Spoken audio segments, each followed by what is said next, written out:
arrangement the study abroad office made with the kibbutz was this: we'll send you a bunch of college students to work 6 days a week on your Israeli commune, and in exchange you teach them almost enough Hebrew to order a falafel from a street vendor.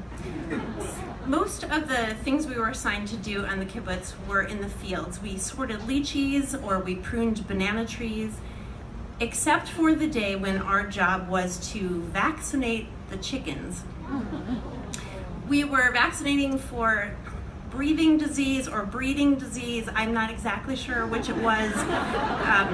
Oded, the guy in charge of us, spoke with a really thick Israeli disdain for American liberal arts students, so I don't know.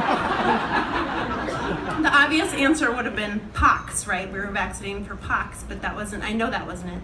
So the way the work divided was like this. Most people would be chicken wranglers or chicken handlers, and their job would be to get a chicken, bring it to be vaccinated, and then move it to the other side of the barn. Only a few people would be the actual vaccinators, and I was one of these chosen people, which was cool because for most of my time in Israel, I was known as being not one of the chosen people. But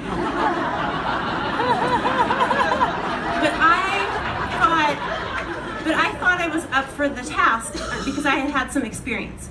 I had actually administered my dog's heartworm medication on a number of occasions. It turns out it is a totally different process. With a chicken, you can't get it to lick peanut butter out of your palm. It has to be an injection, and for some reason, it has to be in the neck. I don't know why. So somebody brings me my first chicken, and I'm really nervous because I don't know how this bird is going to react, but I have to do the work. So I stick in the needle, and I push the plunger, and the chicken goes, ow. It was weird. And now we have this problem that we've got to get the vaccinated chicken to the other side of the barn, so that because if you just ask a chicken, did you get your shot yet, it will lie to you. So you have to get it to the other side. And so there's a barrier set up, but it's not like a chicken-sized barrier. It is like a 6-foot-high chain link fence that we've got to get the chicken over. And we know it's not going to fly over. We're not dumb. We just figure it'll climb or something. But that does not work. So we're trying to figure out what to do, and then Oded comes by and he just takes the chicken and he kind of just tips her over the top, and she plunks to the bottom.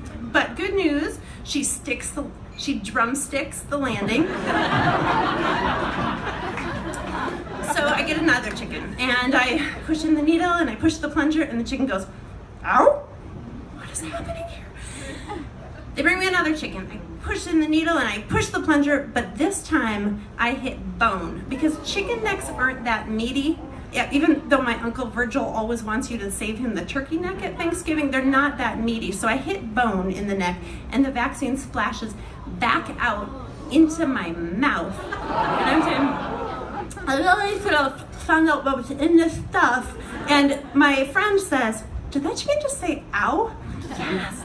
So by this time, all of the chickens are cowering at the opposite end of the barn. They do not like this, and we do not like. The chickens are like, this is bananas. I'm like, no, we were in the bananas yesterday. This is hell. So all of the other wranglers, they kind of go down to get the chickens, and what they're supposed to do is reach under a chicken, grab it by its feet, and carry it upside down. They tell us this will make the chickens really calm. This is a total lie. No one gets calm when you dangle them by the ankles.